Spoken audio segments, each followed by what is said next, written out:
রোদটা লাগানোর সময় কি সানস্ক্রিন লাগিয়ে নিতে হবে? জানালা দিয়ে আসা রোদটা কি যথেষ্ট হবে? শরীরের কোন কোন জায়গাতে আসলে রোদটা লাগাতে হবে? কোন সময়ের রোদে কতক্ষণ এবং কি পদ্ধতিতে থাকলে এটা আমাদের শরীরে নিরাপদে ভিটামিন ডি তৈরিতে হেল্প করতে পারে?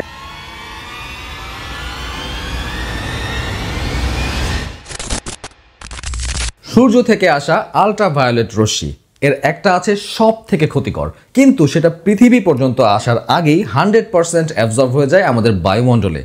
আরেক ধরনের আল্ট্রাভায়োলেট রশ্মি আছে যেটা মাঝারি মাত্রার ক্ষতিকর এবং যেটা 95% পৃথিবীতে আসার আগেই অ্যাটমসফিয়ারে ফিল্টার হয়ে যায়। বাকি যে 5% পৃথিবী পর্যন্ত আসে সেটার জানালার কাঁচ কিংবা গ্লাস ভেদ করার ক্ষমতা আছে, প্লাস আমাদের স্কিনের একেবারে ডিপ লেয়ার পর্যন্ত ভেদ করার ক্ষমতা রাখে। এবং সবশেষে আল্ট্রাভায়োলেট রশ্মির আরেকটা টাইপ আছে যেটা কাঁচ কিংবা গ্লাস ভেদ করতে পারে না, কিন্তু আমাদের স্কিনের একেবারে বাইরের কয়েকটা স্তর পর্যন্ত ভেদ করার ক্ষমতা রাখে। এবং আল্ট্রাভায়োলেট রশ্মির মূলত এই টাইপটাই আমাদের চামড়ার নিচে ভিটামিন ডি তৈরিতে সাহায্য করে। তবে অতিরিক্ত মাত্রায় এবং দীর্ঘক্ষণের এক্সপোজারে স্কিন বার্ন কিংবা স্কিন ক্যান্সারের মতো সমস্যা সৃষ্টি করতে পারে। আজকের ভিডিওতে বলবো সূর্য বা রোদ থেকে পাওয়া এই আল্ট্রাভায়োলেট রে থেকে কিভাবে আমাদের শরীরে নিরাপদে এবং সর্বোচ্চ মাত্রায় ভিটামিন ডি পাওয়া সম্ভব।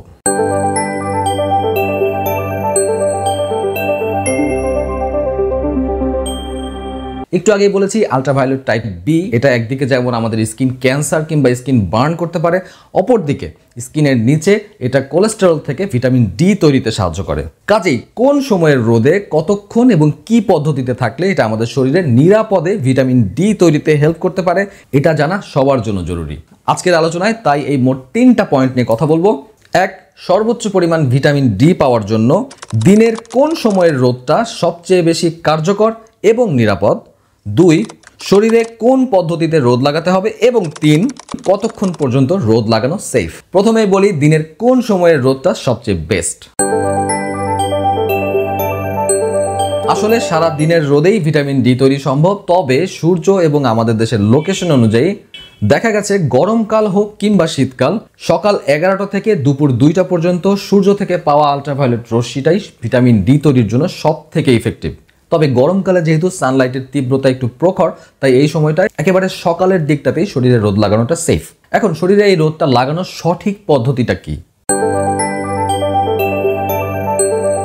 অনেকের মনেই কোশ্চেন আসতে পারে, রোদটা লাগানোর সময় কি সানস্ক্রিন লাগিয়ে নিতে হবে, কিংবা জানালা দিয়ে আসা রোদটা কি যথেষ্ট হবে, অথবা শরীরের কোন কোন জায়গাতে আসলে রোদটা লাগাতে হবে। প্রথম কথা, জানালার কাঁচ দিয়ে আসা সূর্যের যে আলোটা সেটাই কিন্তু আপনি পর্যাপ্ত পরিমাণে আল্ট্রাভায়োলেট বি এই রশ্মিটা পাবেন না।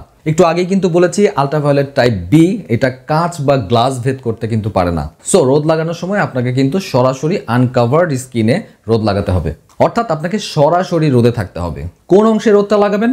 শরীরের ইউজুয়ালি যেসব এক্সপোজড পার্ট আছে, যেমন হাতের কুনি পর্যন্ত কিংবা পা কিংবা ফেস এবং সম্ভব হলে আপনার পিঠ, এই অংশগুলোতেই সরাসরি রোদ লাগাতে পারলেই যথেষ্ট। আর এই সময়টাতে সানস্ক্রিন লাগানো যাবে কিনা, এর উত্তর হলো সানস্ক্রিনের মধ্যে যেগুলোর এসপিএফ বা সান প্রোটেক্টিং ফ্যাক্টর সাধারণত 15 বা তার বেশি, এগুলো কিন্তু আমাদের চামড়ার উপরে একটা লেয়ার তৈরি করে, যেই লেয়ারটা কিন্তু আল্ট্রাভায়োলেট বি কে সম্পূর্ণ ব্লক করতে পারে। সো যে সময় ভিটামিন ডি তৈরির জন্য গায়ে রোদ লাগাবেন, অবশ্যই আপনারা সানস্ক্রিন ইউজ করবেন না। এখন প্রশ্ন হলো কত সময়ের জন্য রোদে থাকতে হবে। এখন কত সময়ের জন্য রোদে থাকতে হবে এটা নির্ভর করে কয়েকটা ফ্যাক্টরের উপর, যেমন আকাশ মেঘলা কিনা, আপনার ডার্ক স্কিন নাকি ফেয়ার স্কিন, এবং দিনের কোন সময়টায় আপনি রোদ লাগাচ্ছেন ইত্যাদি ফ্যাক্টরের উপর কিন্তু নির্ভর করে যে কত সময়ের জন্য রোদে থাকতে হবে।